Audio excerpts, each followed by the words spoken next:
I served my country for over 2 decades, fought wars, lost brothers, watched men bleed for freedom. But the most brutal betrayal I ever faced didn't come from a battlefield. It came from my own home. 22 years of marriage, 3 kids I would have taken a bullet for. And the day I signed my name to accept a defense contract in Germany, a contract that was supposed to secure our future, I found out the truth. Not one of them was mine, not 2, all 3. And each child had a different father. My wife? She let me salute a lie for 2 decades, loved me through deception, and when I asked her why, she didn't shed a tear. I was a soldier trained to face death, but nothing prepared me for the moment I found out. I was never a father at all. So if you think betrayal only lives in war, think again. Because the most dangerous battlefield is trust. So if you think you've heard it all, you haven't. Hit follow on your favorite platform and leave us a comment, because the next story might just change the way you see everything. Don't miss a single twisted turn. Chapter 1. My whole life was built on a lie. I always believed that discipline was the foundation of love. That's how I ran my household, how I trained my soldiers, how I kept my marriage alive through 22 years of deployments, missed birthdays, and long-distance heartache. I didn't flirt. I didn't falter. I didn't fail. Because I knew what my family meant to me and what I meant to them, or at least what I thought I meant. I'm Sergeant Marcus Boone, retired U.S. Army intelligence, served 3 tours in Afghanistan, 1 in Iraq, and another 2 in covert NATO operations that never made it to CNN. I've been stabbed in the shoulder by a Taliban scout, nearly drowned in a flash flood in Fallujah, and pulled 3 men out of burning wreckage under sniper fire. But none of those moments destroyed me like what I'm about to tell you. See, the thing about military life is, everything is structured. You fight, you follow orders, you survive. There's always an enemy. There's always a goal. But marriage, fatherhood, that's a different battlefield. There's no protocol for betrayal. My wife, Renee, and I met at Fort Hood. She was working admin on base. Sweet voice, almond eyes, laughed like she still had innocence in her. We dated for a year before I proposed. Had our first child, Isaiah, in 2004. Then came Maya in 2007, and little Malik in 2012. My babies. My reason to keep fighting. Or so I thought. It all started with a letter, not from her, but from the German government. You see, after retiring with honors, I got offered a private defense contract in Stuttgart, Germany. It was top-tier work, intelligence analysis for high-level operations, the kind of job that doesn't get posted online, the kind that comes with a villa, armored transport, and a high 6-figure salary. But to make it official, Germany needed to approve my permanent residency and grant me citizenship for the sake of security clearance. Simple enough, right? Wrong. They required DNA verification for all dependents to finalize the process. Just a routine scan, they said, for benefits, healthcare access, and ID matching. I didn't even flinch. Why would I? These were my kids. We all drove down to the embassy together. Me, Renee, and the kids. It was supposed to be a proud day. I took a picture with Isaiah in front of the German flag. He smiled, clueless about the storm that was coming. 3 weeks later, I received the results in my encrypted inbox. I opened the file. 3 lines. 1 sentence per child. Cold. Clinical. Final. No biological match found. No biological match found. No biological match found. I blinked, shut the screen, reopened it, reloaded the document. Same message. 3 times. My heart didn't beat. It just paused. I called the embassy. I told them it was a mistake, a glitch, wrong samples. They told me, "No, sir, this has been triple verified. The results are accurate." I stared at the ceiling for almost an hour. Then I called Renee. "Hey, babe," she said casually, like nothing was wrong. "Everything okay?" "Yeah," I said. "Can you come home early tonight?" "Why?" "We need to talk." She paused. "About what?" "Our kids." There was silence on the line, just breathing. Then she said something I'll never forget. Did something come back? Right then, I knew. I didn't even have to say it. She already knew what I'd found. I waited in the kitchen for an hour before she came in. She didn't cry. She didn't beg. She didn't lie. She sat across from me and said, "I didn't plan for this to happen." I asked her one question. Who were they? She named 3 different men, all from different stages of our marriage. One was an old boyfriend who needed a place to stay for a weekend. Another was a friend of mine from base. The third, I didn't even recognize the name. 3 kids. 3 men. 3 lies. I stood up. My legs were trembling, but I was too proud to fall. "I changed diapers for kids that weren't mine," I said. "I bled for them. I fought wars, thinking I was fighting for my family. And all this time."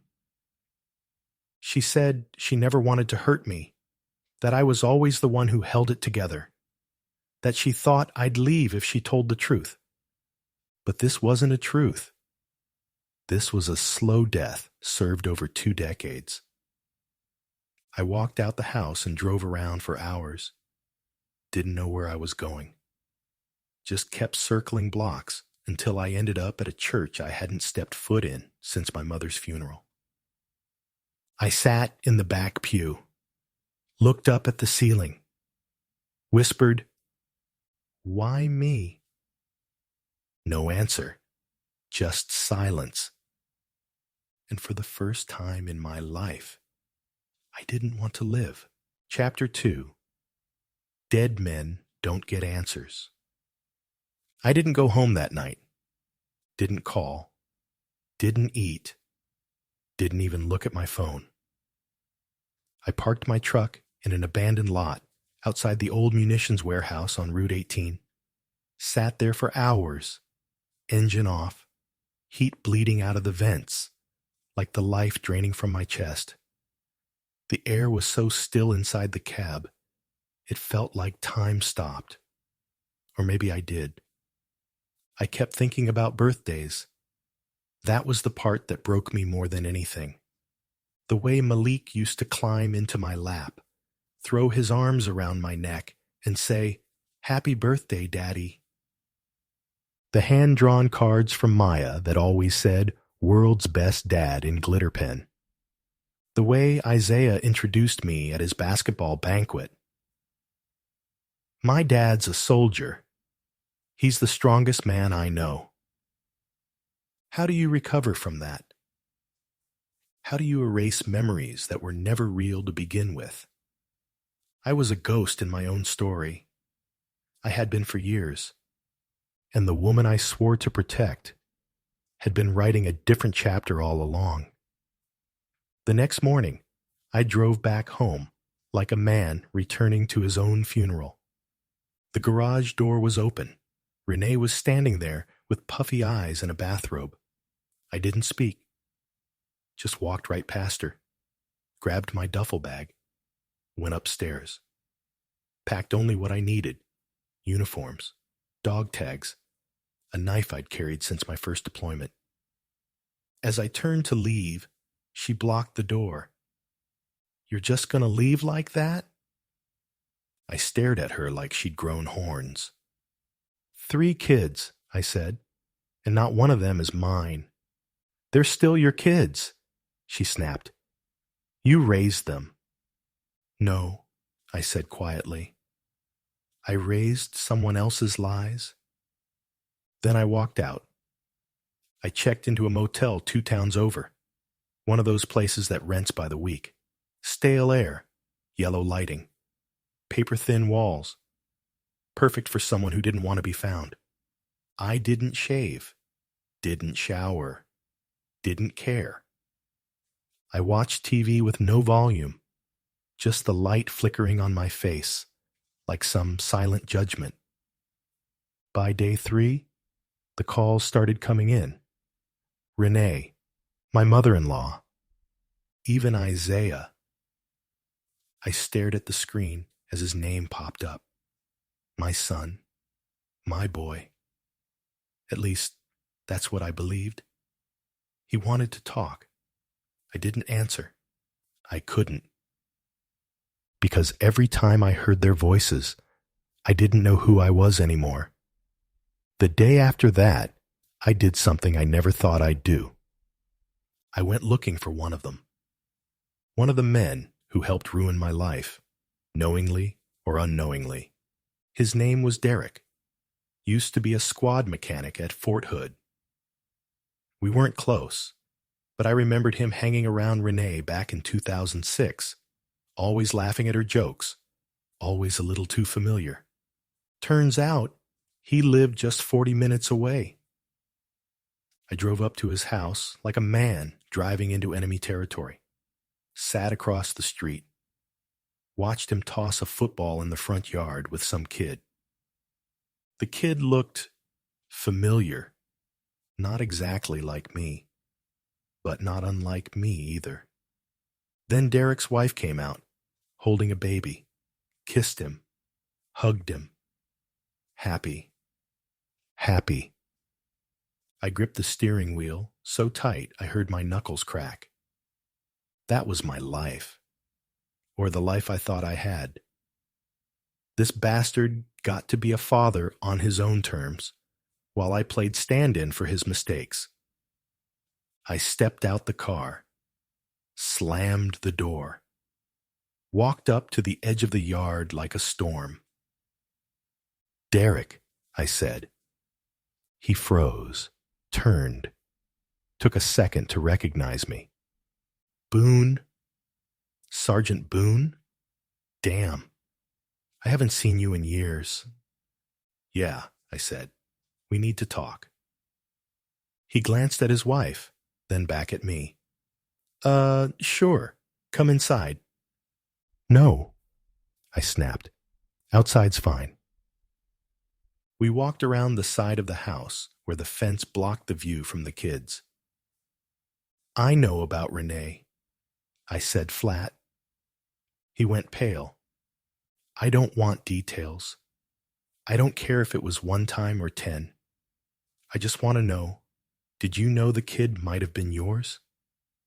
He looked down, then up, then said the only thing I wasn't ready for.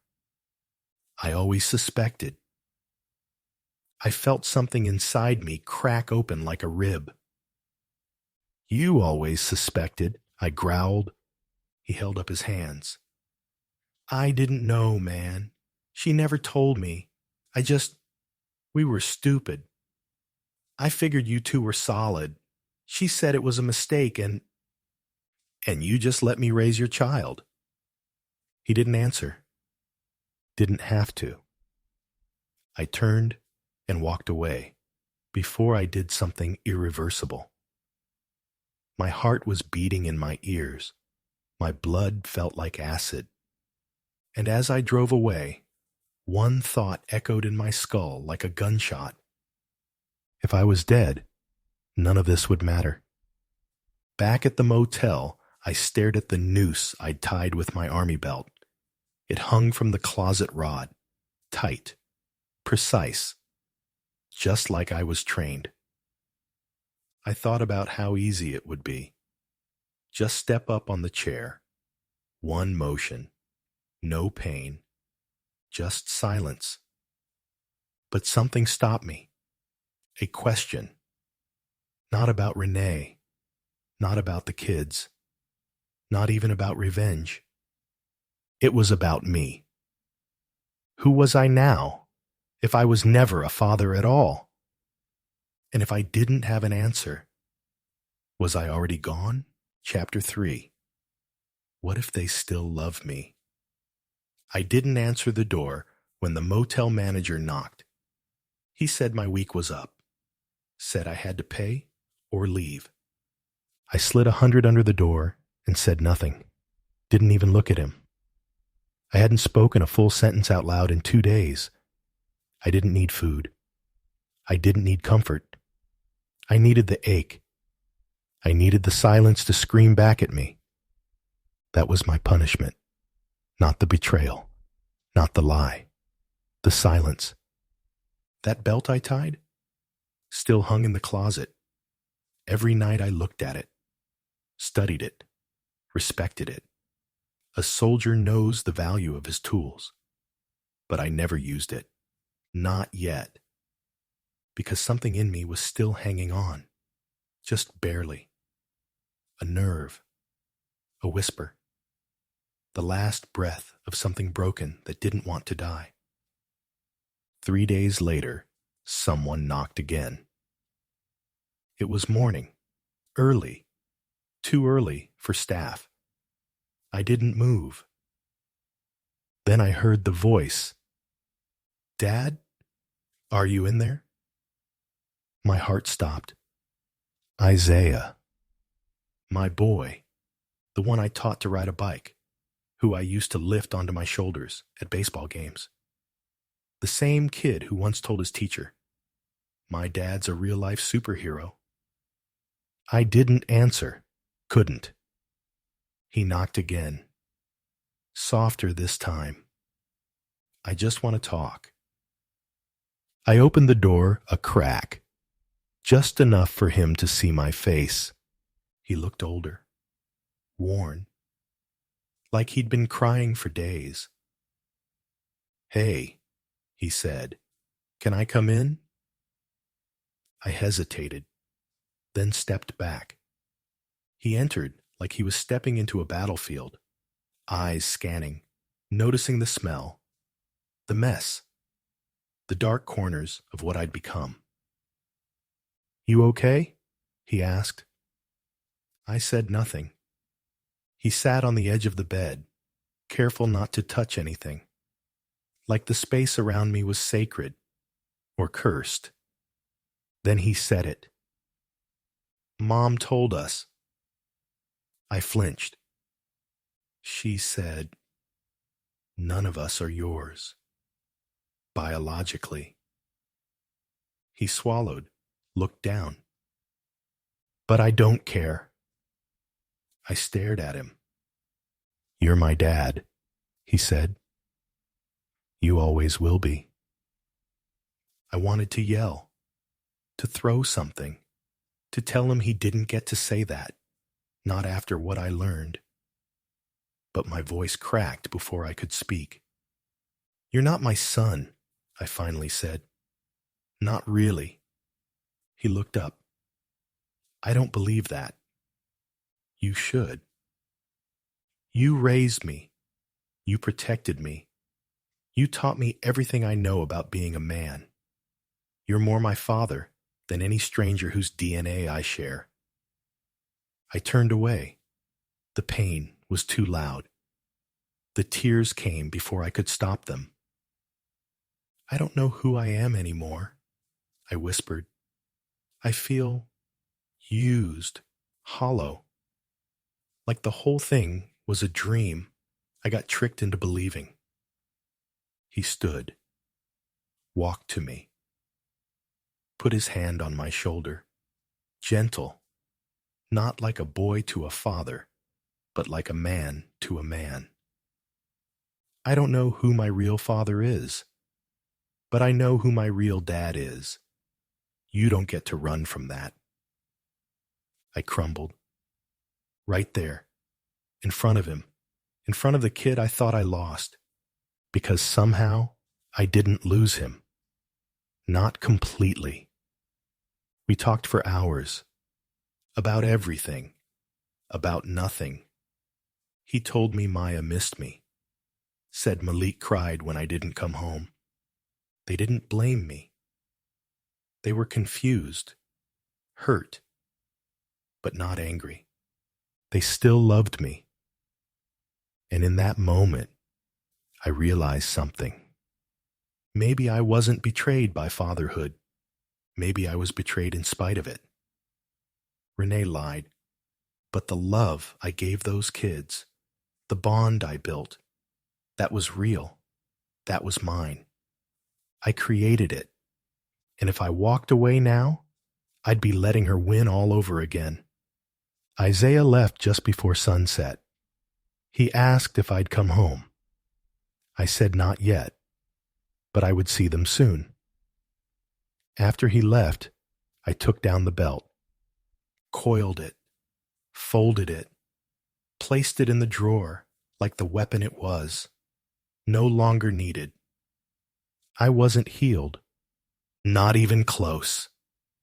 But I wasn't dead either, and somewhere deep in my wreckage, the man who once knew how to survive was starting to wake up again. Chapter 4. The second betrayal. There's a kind of calm that comes after a breakdown, not peace, not clarity, just numbness with a heartbeat. That's what I felt when Isaiah left the motel, like someone had hit the reset switch on my pain.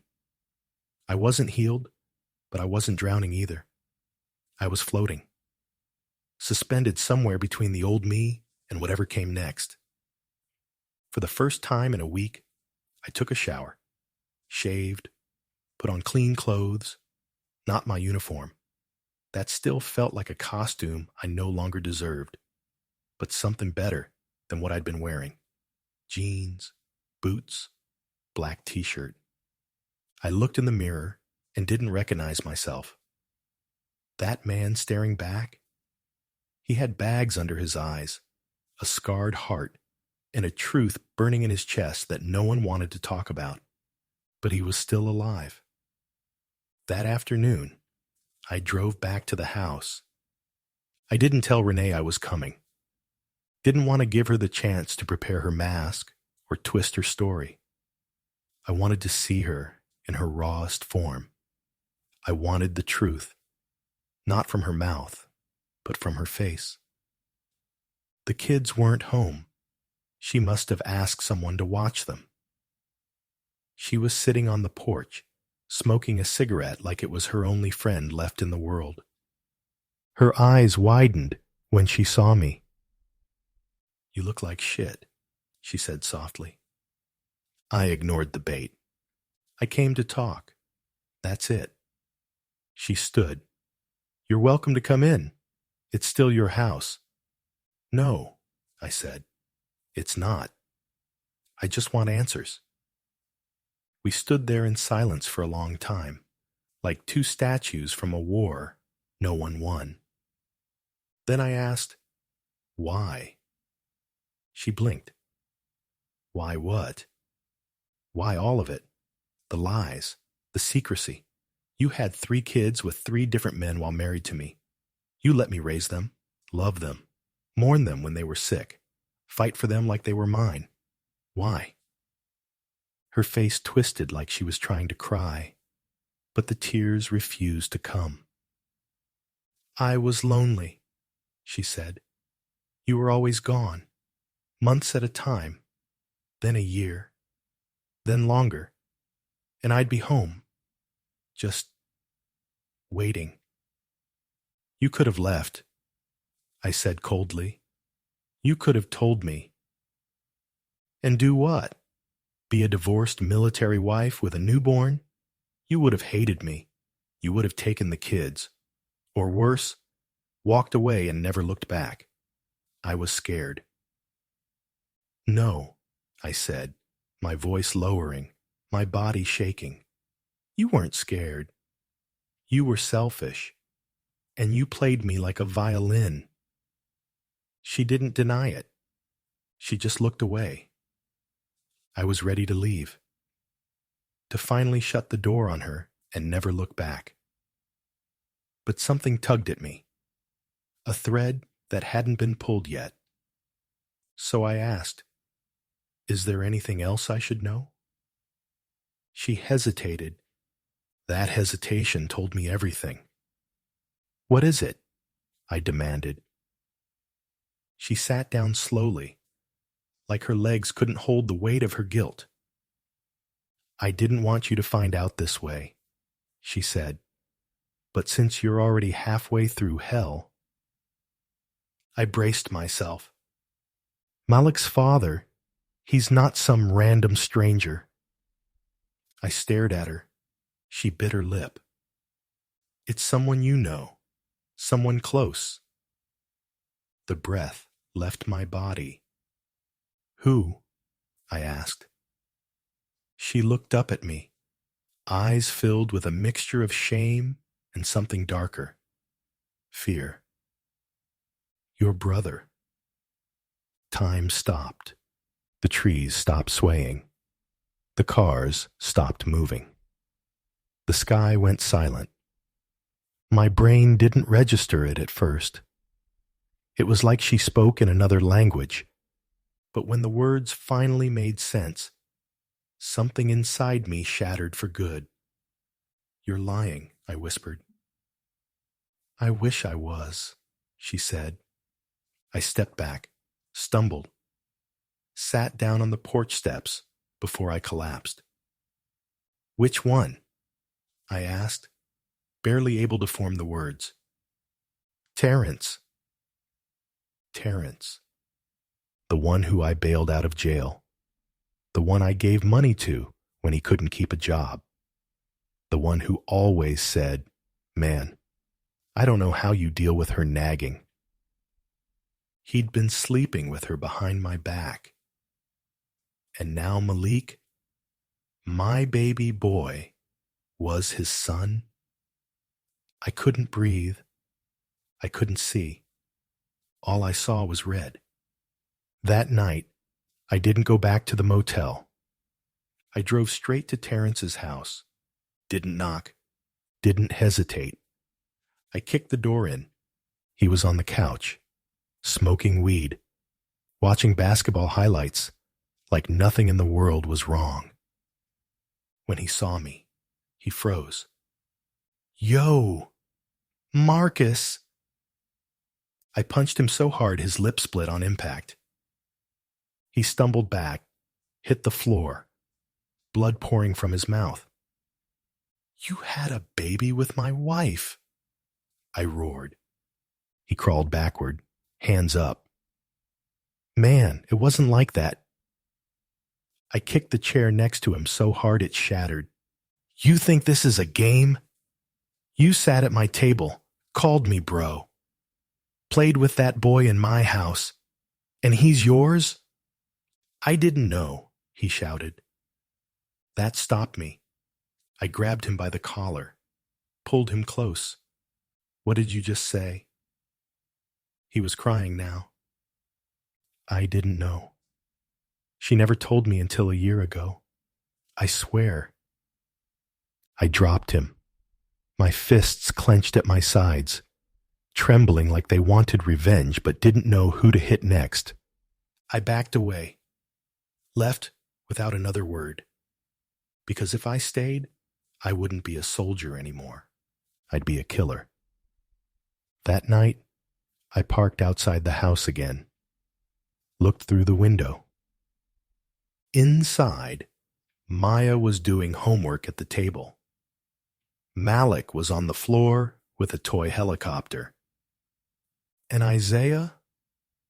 He was watching me from the porch. He nodded, just once, and I nodded back. They didn't choose this mess. They didn't ask for these lies, but they were still mine. Maybe not by blood, but by love. And maybe that was enough to keep me breathing. For now. Chapter 5. Blood or Bond? I didn't sleep that night. I couldn't. Every time I closed my eyes, I saw Malik's face. His little gap-toothed smile. The way he used to fall asleep on my chest after cartoons. The way he'd call me Daddy and run full speed into my arms when I came home from a deployment. I used to think he was the one that looked most like me. I used to think that was proof. Now I know why. Because the real father was my brother. And that truth, it was eating me alive. I stayed in the truck until sunrise, engine running. My hand resting on the glove compartment where my old service pistol sat, untouched, but not forgotten. I wasn't going to use it. Not anymore. But just knowing it was there reminded me that I was a different kind of man now. Not dead, not broken, but dangerous in a new way. Dangerous with truth. Dangerous with grief. Dangerous with nothing left to lose. And that kind of man, he doesn't act impulsively.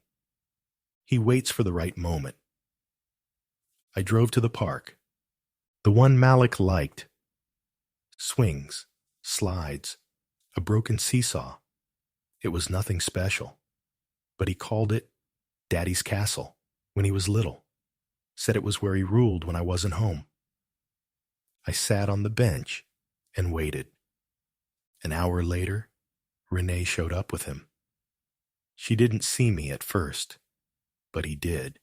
He lit up when he saw me. "Daddy!" he shouted, breaking into a sprint. I caught him midair, hugged him like I hadn't been betrayed, like I didn't know. Because in that moment, I didn't care. He was still mine. "Where have you been?" he asked, breathless. "I missed you." "I know, son. I missed you too." He pulled back, looked me in the eyes. "You're coming home now, right?" I forced a smile. "We'll see." Renee walked up slowly, cautiously, like I might explode at any second. "Can we talk?" she asked. I nodded, sat back down on the bench while Malik ran off to the swings. She stood a few feet away, arms folded like she was cold, even though it was 80 degrees. "Did you talk to Terrence?" she asked. I nodded. "He said he didn't know," I said. "He didn't," she admitted. "Not until a year ago. I only told him because Malik was starting to ask questions." I shook my head. "You should have told me." "I was going to," she whispered. "Eventually." "Eventually." I laughed bitterly. "You let me call him my son for 10 years. You let him believe I was his blood. You let me believe it. You are his father. Not by blood." "No," she said, "by something deeper." I looked at her, disgusted, but tired. "I should hate you," I said, "and part of me does. But the bigger part, the soldier in me, just wants a clear objective." "And what's the objective now?" I looked over at Malik, swinging as high as he could go, shouting, "Watch me, Daddy." Then I answered, "Protect the innocent, always, That night, I made the hardest decision of my life. I sat Malik down on the couch with his favorite juice box, put on a cartoon, waited until his eyes softened, and then muted the TV. "Can I tell you something, buddy?" I asked. He nodded, eyes wide. "Something really important?" He nodded again. I took a deep breath. "You know I love you, right? More than anything?" He smiled. "I love you too." I forced a smile. "Well, sometimes in life, we learn things that surprise us, things that make us feel confused." He tilted his head. "Like what?" I paused. This was it. The moment. I could tell him the truth, that the man he called Uncle Terence was actually his biological father. Or I could protect his world from crumbling, keep the lie alive, let him be a child a little longer. I looked into his eyes that didn't care about DNA. And I said, like how even when someone isn't your blood, they can still be your real family. He blinked. "You mean, like when Isaiah says you're not my real dad, but I say you are?" I froze. "He said that?" He shrugged. "Only when he gets mad. But I don't care. I told him you're my daddy forever." I felt tears forming again, real ones. "I'm glad you feel that way," I whispered. And then I pulled him close, because I knew right then the truth can be a weapon. But love, real love, that's the only thing that heals. Later that night, after the kids were asleep, I stood in the hallway, staring at old family photos. All lies, all smiles, all smoke. And I made a promise. Not to Renee, not to Terence, but to myself. I will not let them destroy what's left of me. They took my past, but I'll be damned if they take my future too. Chapter 6. Her final weapon. 2 months passed. I didn't move back into the house, but I started coming around more, picking up the kids from school, taking Malik to the barber, helping Maya with her science fair project. Isaiah and I started working out together. Silence at first, then sweat, then laughter, like nothing had happened. And yet, everything had. I was rebuilding, brick by brick. Not just my role as their father, but my own identity. The man who came out of that motel room wasn't the same man who walked into it. That man died the day I read those DNA results. This new version? He was a man who knew better, who didn't flinch at pain, who didn't trust words, only actions. But peace never lasts long when you've been living with a snake. And Renee, she had one more strike in her. It started with a phone call. Blocked number. I answered out of instinct. "Is this Marcus Boone?" the voice asked. "Yes." "This is Officer Reindl with the German consulate. We've been trying to reach you regarding your citizenship application and your defense contract clearance. Are you aware that your file has been suspended?" I froze. Suspended? Why? Well, according to our file, there was a report filed against you. Report? What kind of report? A security flag concerning emotional instability, alleged domestic violence, and a potential suicide risk. I sat there, stunned. Who filed it? The officer paused, then answered, Your wife, Renee Boone. My jaw locked, my pulse hammered. I've never laid a hand on that woman. I've served 22 years with distinction, and I voluntarily sought counseling after a traumatic revelation that had nothing to do with her.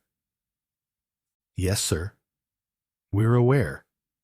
But the issue is the timing, and the fact that her affidavit was filed directly after your DNA results were processed. Given the nature of your assignment, any signs of psychological instability are taken very seriously. I closed my eyes, took a deep breath. I want a copy of that file, I said. We'll email it to you immediately. Click. I opened the PDF 30 minutes later, and there it was, page after page of carefully crafted lies.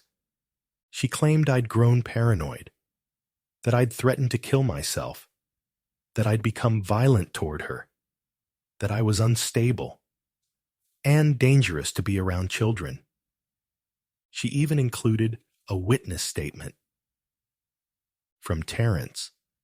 Said I assaulted him, which, okay, fair. I did. But the way he worded it made it sound like I showed up high on pills, rambling about voices and betrayal. I was stunned. Not because she lied, but because she waited. She waited until I got close to my kids again, until I started healing, until I started picking up the pieces. That's when she struck. She wanted to destroy the one thing she couldn't control anymore, my future. The next day, I drove back to the house, calm, focused. She opened the door and froze when she saw me. Hey, she said carefully. The kids aren't... I didn't come for the kids. Her eyes narrowed. Then why are you here? I pulled the papers from my jacket. This. She looked at it, recognized it, didn't even try to pretend. So you saw it.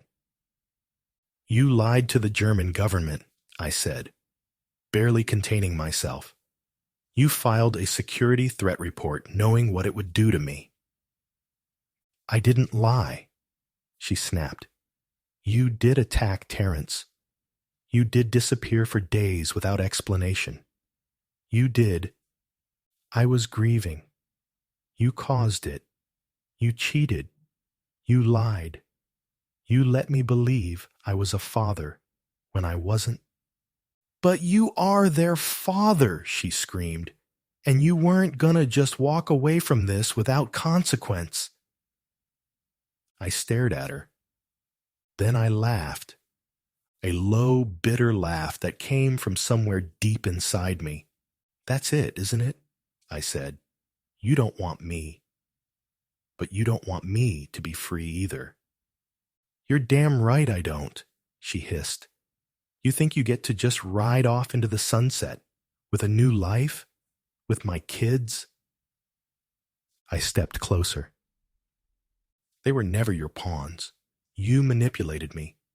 You used them to keep me in check. But now you're scared. Because for the first time, I'm not under your control. She slapped me. Hard. And I didn't move. I looked her dead in the eye and whispered, You don't own me anymore. Then I turned and walked away.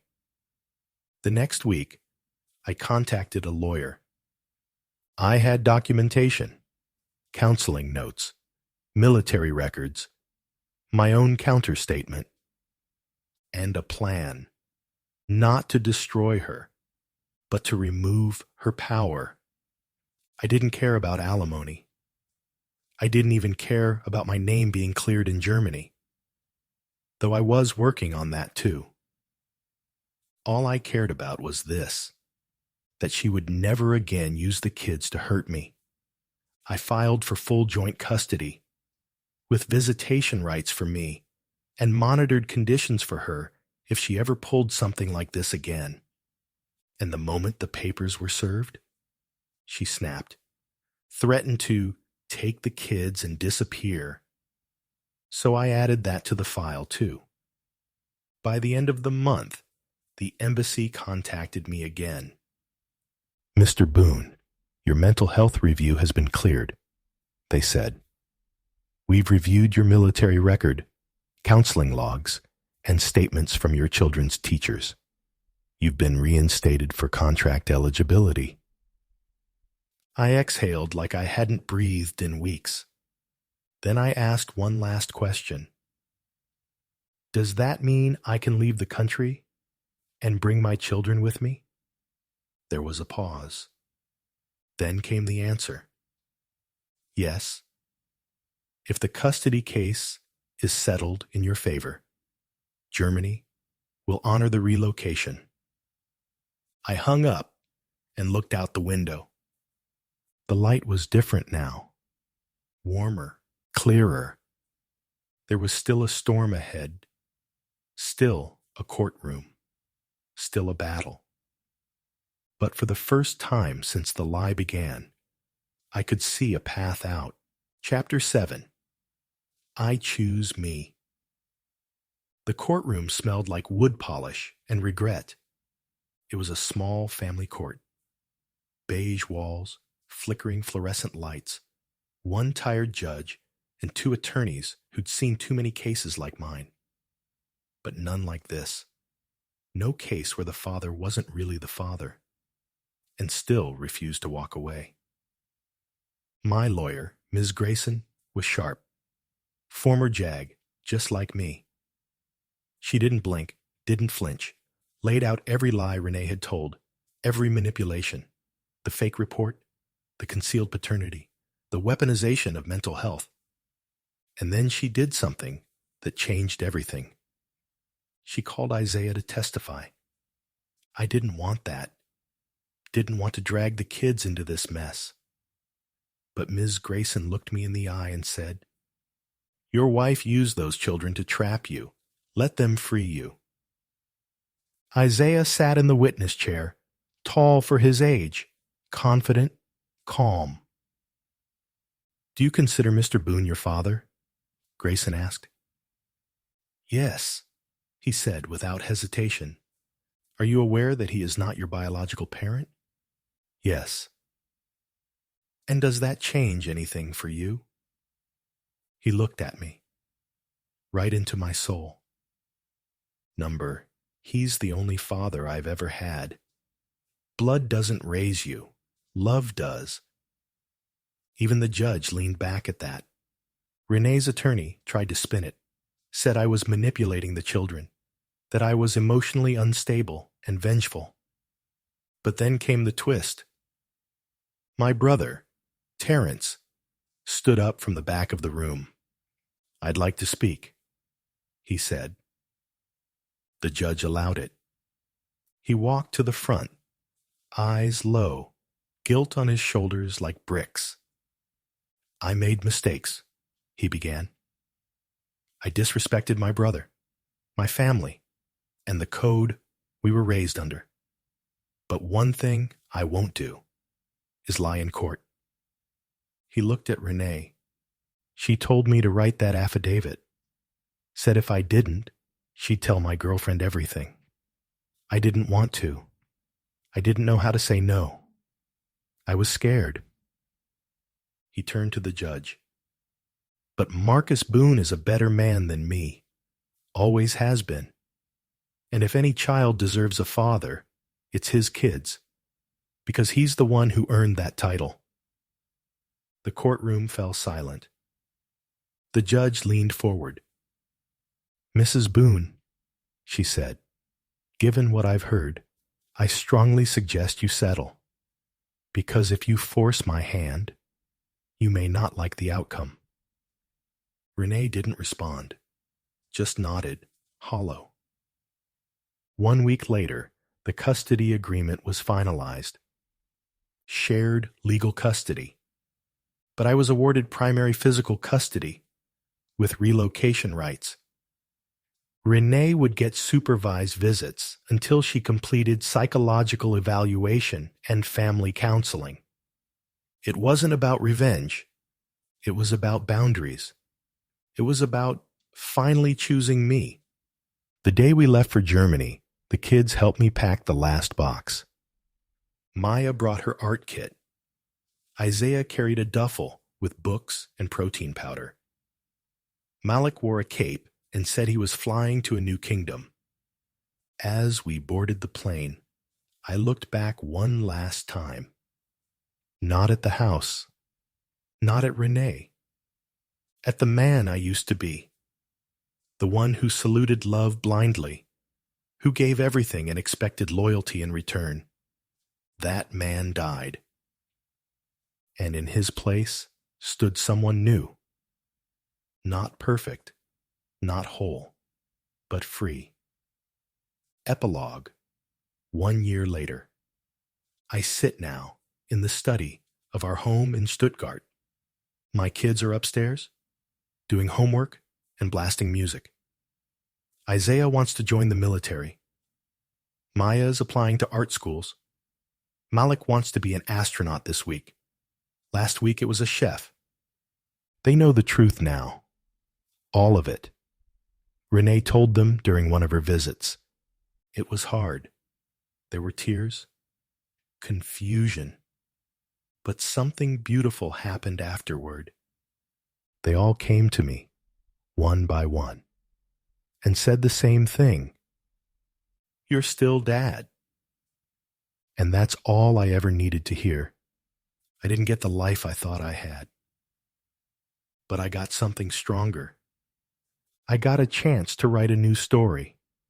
One where love isn't a weapon. Where truth matters more than blood. Where fatherhood is earned, not inherited. And in this story, I choose me.